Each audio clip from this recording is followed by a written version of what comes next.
Kevin O'Leary has never believed in hyper-emotional investing. He looks at numbers, cash flow, and long-term risk, and right now those numbers are flashing red in several U.S. housing markets. According to O'Leary, the biggest mistake investors made was assuming that the boom after 2020 would last forever.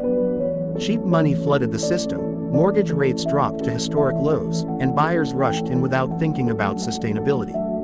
Homes were no longer priced based on local incomes or real demand, but on fear of missing out. As interest rates began to rise, the math completely changed.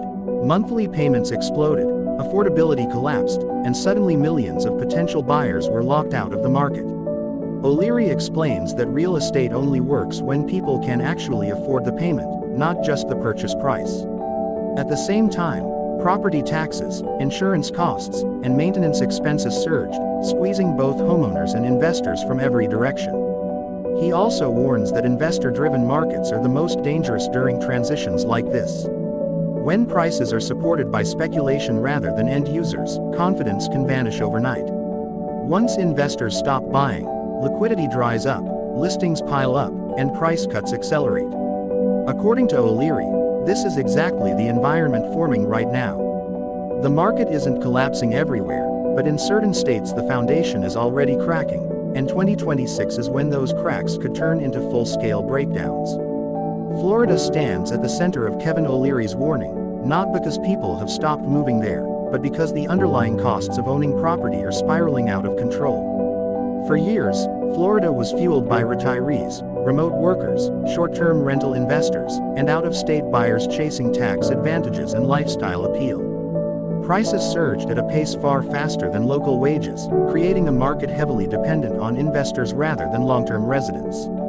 O'Leary stresses that when a market relies on investors to keep prices elevated, it becomes extremely fragile the moment conditions change. One of the biggest pressure points is insurance.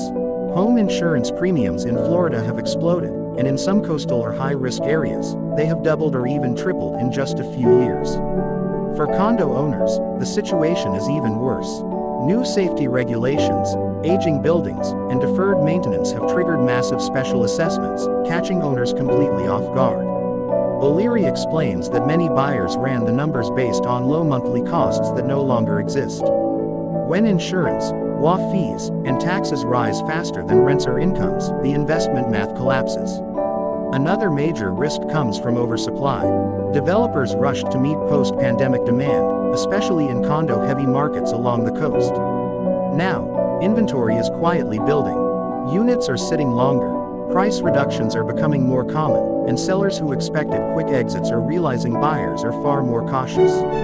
O'Leary warns that once inventory reaches a tipping point, the market can shift from optimism to panic very quickly, especially if investors try to sell at the same time. Climate risk also plays a growing role. Flooding, hurricanes, and rising sea levels are no longer abstract threats. They directly impact insurance availability, resale values, and long-term livability. O'Leary points out that institutional investors are increasingly factoring climate exposure into their models, and when big money steps back, prices tend to follow. What once looked like a paradise investment is now being re-evaluated through a much harsher risk lens. Despite all this, O'Leary is careful to clarify that Florida will not collapse evenly. Some inland, supply-constrained areas may remain resilient. However, he believes coastal condos, short-term rental zones, and investor-heavy neighborhoods are at serious risk of sharp price corrections. As carrying costs rise and demand softens, many owners may be forced to sell into a weakening market.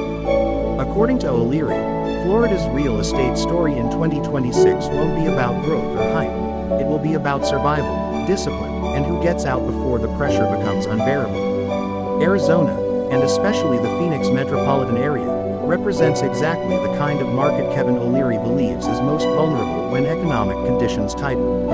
For several years, Phoenix became one of the fastest-growing housing markets in the country, driven by migration from higher-cost states, aggressive investor buying, and the assumption that demand would keep accelerating indefinitely. Home prices surged at a pace that far outstripped wage growth, creating a disconnect between what homes cost and what local residents could realistically afford. O'Leary argues that this imbalance is never sustainable. As mortgage rates climb, that affordability gap widened dramatically. Monthly payments jumped so sharply that many first-time buyers were pushed completely out of the market. At the same time, investors who had relied on cheap financing and rapid appreciation began stepping back. O'Leary points out that when both owner-occupiers and investors retreat simultaneously, demand doesn't just cool, it drops off a cliff.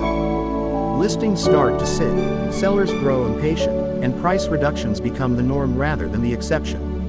Another critical issue is the sheer volume of homes built during the boom. Developers, responding to record demand, expanded rapidly across Arizona's suburbs. Now, much of that new supply is hitting the market at the worst possible time. O'Leary warns that excess inventory acts like gravity on prices. Even small increases in supply can trigger outsized price declines when buyers have leverage and alternatives. In Phoenix, leverage is slowly shifting away from sellers. Investor behavior adds another layer of risk.